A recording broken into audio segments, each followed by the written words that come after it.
Bonjour à tous, bienvenue pour ce nouveau podcast du Padre Blog. Ici le Père Gauthier de Chaillé et aujourd'hui nous allons parler de nos saints patrons et des saints en général.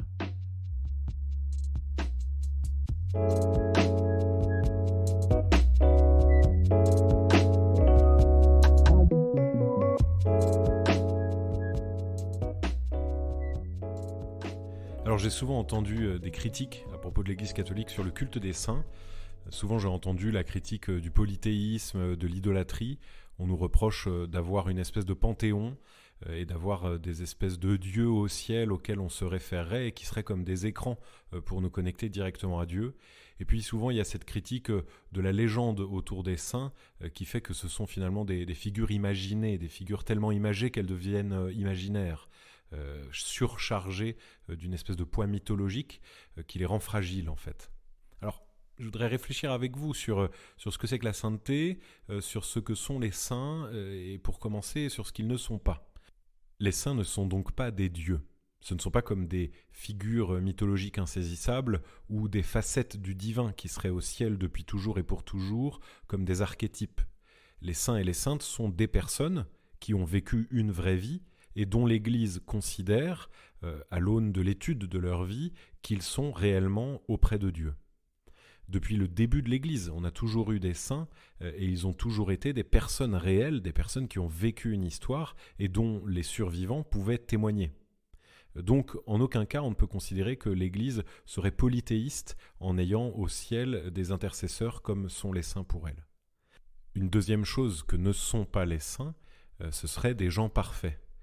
On croit souvent, à tort même nous catholiques, que les saints seraient des espèces d'images de perfection et que du coup la canonisation serait la reconnaissance de la perfection de la vie des uns et des autres. En fait, les saints sont des hommes et des femmes comme tout le monde qui ont vécu une histoire comme la nôtre, c'est-à-dire une histoire faite de haut et de bas. Il y a des péchés qu'ont commis les saints, sans aucun doute tous, et puis il y a surtout de grandes imperfections qui sont parfois très visibles chez certains. On pourrait prendre des exemples. Moi, j'aime bien citer Saint Philippe Néri, qui vivait au XVIe siècle et qui avait le désir de passer pour un fou. Saint Philippe avait ce chemin spirituel pour lui d'être traité humblement comme un fou, et donc il se promenait dans la rue en poussant des cris de chien, il se déguisait, il voulait passer pour quelqu'un de fou, c'était sa voie d'humilité. Mais en attendant, pour ceux qui vivaient avec lui, ça devait être insupportable.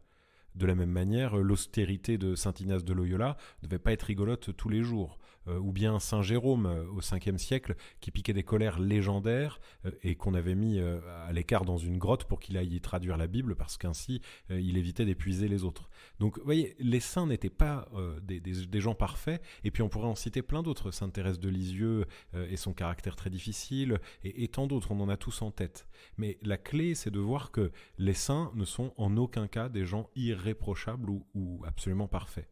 Il n'y a que la Vierge Marie qui, elle, est considérée comme n'ayant pas péché, mais ça n'est pas de son fait. Si elle n'a pas péché, c'est en vertu d'une grâce particulière, et ça, nous y reviendrons quand on parlera de la Vierge Marie. Ce qui peut parfois nous tromper sur la perfection des saints, c'est éventuellement les histoires qui nous ont été rapportées sur leur vie. Souvent, les saints qui nous précèdent de loin dans l'histoire ont pu avoir autour d'eux comme une accumulation de parts légendaires. D'ailleurs, le mot légende lui-même, dans son sens actuel, provient de la legenda, ce qui doit être lu, c'est-à-dire les récits des vies de saints qu'on devait lire au réfectoire. Et un recueil particulièrement connu de légendes de vie de saints, c'était Jacques de Voragine au XIIIe siècle qui avait écrit la légende dorée. À l'époque, ça ne voulait pas dire que c'était un ensemble de mythes ou de contes, ça voulait dire que c'était le récit qui devait être lu des magnifiques vies des saints qui nous précédaient. Et avec l'histoire passant, il y a une forme de phénomène d'accumulation d'anecdotes ou d'exagération de faits avérés qui font que parfois certaines vies de saints confinent au conte ou à la légende au sens contemporain du terme. Et donc ça, parfois, ça peut nous maltraiter ou en tout cas nous mettre en difficulté. Et du coup, c'est le rôle de certains de critiquer les vies de saints. C'est particulièrement le rôle d'un groupe de jésuites qui s'appelle les bollandistes. Alors ce sont les disciples de Jean Bolland, c'est un groupe de jésuites qui depuis le XVIIe siècle creuse les vies de saints une une à une pour essayer de voir l'historicité derrière chacun des miracles et pour pouvoir établir de manière solide des récits de vie de saints qui puissent nous permettre de connaître réellement leur existence. Alors, si les saints et les saintes ne sont pas des gens parfaits, ce ne sont pas des dieux, ce sont en revanche des modèles. Et ça, c'est une des grandes clés pour l'Église. L'Église, de tout temps, s'est basée sur la vie de ceux qui précédaient. C'est-à-dire qu'on a toujours considéré qu'on était des nains juchés sur les épaules de géants. On a toujours considéré que nous devons notre foi et la transmission de la foi à certains qui se sont donnés corps et âme totalement pour la défense du nom de Dieu. Alors, dans les premiers temps de l'Église, étaient considérés comme saints exclusivement les martyrs. Vous savez, martyros en grec, ça veut dire témoin. Donc c'était ceux qui étaient considérés comme les témoins de la foi parce qu'ils avaient versé leur sang pour le nom de Jésus. Et puis au cours du IVe siècle, les persécutions romaines ont cessé. L'empereur Dioclétien est le dernier empereur à avoir fait des persécutions. Et puis après lui, Constantin et les autres ont plutôt défendu la foi. Donc du coup, l'Église s'est posé la question de ce que devenaient les saints. Et c'est là qu'elle a commencé à regarder la vie et la vertu de ceux qui mouraient en étant regardés comme des exemples. C'est ainsi qu'est née, alors très progressivement, la canonisation et le procédé par lequel on reconnaît l'héroïcité des vertus de certains et ainsi qu'on considère qu'ils sont au ciel auprès de Dieu. Alors c'est sur cet angle du modèle que Martin Luther au XVIe siècle va critiquer le culte des saints. Parce que pour Martin Luther, et donc pour le protestantisme en général, considérer que certains sont modèles des autres, c'est risquer de considérer que certains ont des mérites, que certains sont meilleurs que les autres, alors que pour le protestantisme, chacun est marqué par le péché originel, chacun est marqué par une impossibilité de faire le bien, et c'est toujours Dieu qui agit et non pas l'homme. Donc c'est l'angle essentiel par lequel le protestantisme critique l'Église sur le plan du culte des saints. Ensuite, pour nous, catholiques, le culte des saints est lié au fait qu'ils sont pour nous des intercesseurs. Nous croyons que les saints qui sont au ciel sont liés à ceux qui sont ici-bas. C'est ce qu'on appelle la communion des saints. Les saints du ciel et les saints d'ici-bas que nous sommes, que sont les chrétiens. Il y a en fait dans la théologie de l'Église trois églises, comme trois degrés de l'Église.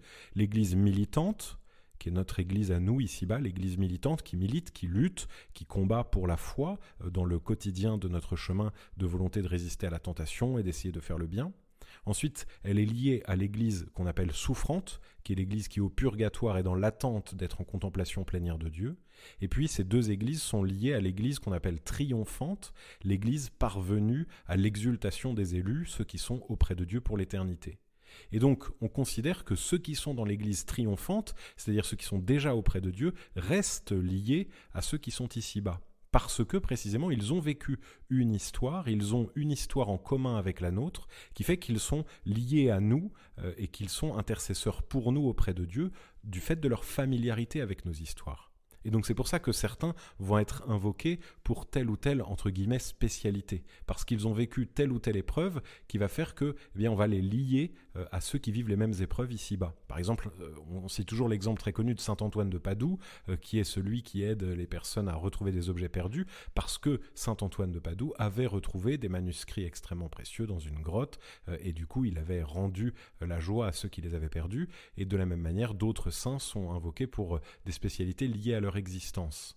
De la même manière, on va pouvoir prier Saint Jean-Paul II, par exemple, pour la maladie de Parkinson, parce que lui, ayant vécu cette maladie, eh bien, il garde du ciel comme une forme de sensibilité à ceux qui vivent cette souffrance. Ce qui est important dans cette idée-là, donc là je bascule vers l'idée du saint patron, c'est qu'il faut comprendre que les saints sont au ciel, soucieux, entre guillemets, de ce que nous vivons ici-bas. Et ils ont une familiarité avec nous qui va les attacher à nous aider. Mais ce ne sont pas pour autant des pourvoyeurs de services. Ce n'est pas parce qu'on prie un saint qu'il va arriver comme une espèce de miracle immédiat et comme une espèce d'effet magique. Les saints sont ceux qui vont nous soutenir, qui vont soutenir notre propre marche, notre propre liberté dans notre propre chemin de sainteté. Et donc du coup, c'est essentiellement ça que nous avons en tête lorsque nous avons un saint patron. nos parents, en nous donnant un prénom, nous donnent comme une espèce de lien que nous n'avons pas choisi, mais nous donnent comme une espèce de lien avec un précédent, avec quelqu'un qui déjà est au ciel et qui va nous aider, soit parce qu'il va avoir une vie exemplaire qui va pouvoir nous inspirer dans nos propres choix, soit parce qu'il va être d'une certaine manière à nos côtés pour nous aider au quotidien de notre cheminement pour pouvoir progresser vers Dieu. Alors les saints patrons, du coup, sont liés à nous par cette familiarité de prénoms. Alors aujourd'hui, c'est plus très à la mode de donner des noms qui viennent des saints, et donc on va inventer tout un tas de prénoms. Et outre la question culturelle qui se pose là, il y a réellement une question du lien avec le ciel. Je crois que c'est important pour des parents de penser au lien qu'il faut tisser avec nos amis du ciel, en donnant aux enfants des prénoms qui veulent dire quelque chose, qui veulent dire quelqu'un. Il ne s'agit pas de souhaiter pour un enfant qu'il ait la même vie que celui qui est au ciel, mais il s'agit de souhaiter que nous établissions au fur et à mesure de notre existence des liens amicaux, des liens de familiarité avec ceux qui nous accueilleront un jour au ciel. Alors du coup, notre culte des saints est toujours une question pour notre foi en la vie éternelle. Est-ce que nous croyons que réellement il y a une existence éternelle auprès de Dieu ? Est-ce que nous croyons que réellement certains sont déjà dans l'exultation définitive en contemplant la face du Père ? Alors en tout cas, essayons de prier les saints, essayons d'avoir un culte pour ceux qui nous précèdent et qui nous aident, essayons surtout de les imiter parce que c'est ça le chemin de la vie heureuse et plénière. Merci chers amis d'avoir écouté ce podcast, merci de continuer à nous poser des questions au Padre Blog via le blog ou les réseaux sociaux. N'hésitez pas à partager ce contenu et à vous abonner pour ne pas manquer les prochains. À très bientôt.